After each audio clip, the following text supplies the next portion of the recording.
പ്രിയപ്പെട്ടവരെ, രാജ്യം നിർണായകമായ തെരഞ്ഞെടുപ്പിന് ഒരുങ്ങിക്കഴിഞ്ഞു. നമ്മുടെ പൂർവികർ ത്യാഗം ചെയ്ത് നേടിത്തന്നതാണ് നമ്മുടെ സ്വാതന്ത്ര്യവും അതുപോലെ തന്നെ നമ്മുടെ ഭരണഘടനയും. അതിനെ നിലനിർത്തുക എന്നുള്ളത് തന്നെയാണ് ഈ തെരഞ്ഞെടുപ്പിൽ നമ്മൾ ഏറ്റവും ശക്തമായി ഉന്നയിക്കുന്ന ഒരു വിഷയം. അതിന് ശക്തമായ ഒരു ഗവൺമെന്റ് കേന്ദ്രത്തിൽ വരേണ്ടതുണ്ട്. പ്രാപ്തിയുള്ള ഒരു ഗവൺമെന്റ്, കാഴ്ചപ്പാടുള്ള ഒരു സുസ്ഥിരമായിട്ടുള്ള ഒരു ഗവൺമെന്റ് അതിൽ കേന്ദ്രത്തിൽ നമ്മൾ അധികാരത്തിൽ ഏറ്റണം. ഇപ്പോൾ ഭരിച്ചുകൊണ്ടിരിക്കുന്ന ഗവൺമെന്റിന്റെ വീഴ്ചകൾ അതിൽ നമ്മളെല്ലാവരും അതിന്റെ ഇരകളാണ്. അപ്പോൾ നമുക്ക് ഒരു പുതിയ ഗവൺമെന്റ് രൂപീകരിക്കേണ്ടത് അനിവാര്യമായ ഒരു സന്ദർഭമാണിത്.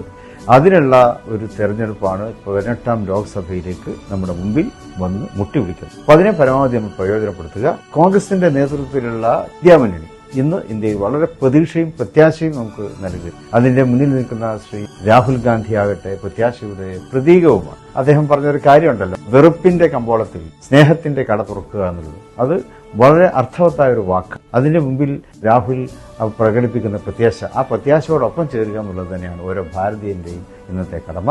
കേരളം നമുക്കറിയാം പ്രബുദ്ധമായ സംസ്ഥാനമാണ്, പ്രബുദ്ധമായ രാഷ്ട്രീയം കൈകാര്യം ചെയ്യുന്ന ഒരു സംസ്ഥാനമാണ്. കേരളത്തിലെ 20 ലോക്സഭാ മണ്ഡലങ്ങളിലും ഐക്യ ജനാധിപത്യ മുന്നണി സ്ഥാനാർത്ഥികളെ വിജയിപ്പിച്ചുകൊണ്ട് ഇന്ത്യ മുന്നണിയുടെ കേന്ദ്രത്തിലേക്കുള്ള അധികാരാരോഹണത്തെ നമുക്ക് എളുപ്പമാക്കേണ്ടതുണ്ട്. അതോടൊപ്പം നമ്മൾ കരുതേണ്ടത് സമാധാനപൂർവ്വം ഈ തെരഞ്ഞെടുപ്പ് പ്രക്രിയകളെ നമുക്ക് പൂർത്തീകരിക്കേണ്ടതുണ്ട്. കേരളത്തിലെ 20 ലോക്സഭാ മണ്ഡലങ്ങളിലും ഐക്യ ജനാധിപത്യ മുന്നണിയുടെ ചിഹ്നങ്ങളിൽ വോട്ട് രേഖപ്പെടുത്തി ആ സ്ഥാനാർത്ഥികളെ വിജയിപ്പിക്കുക. എല്ലാവർക്കും ഞാൻ വിജയാശംസകൾ നേരുക. എല്ലാവർക്കും നന്ദി. ജയ് ഹിന്ദ്.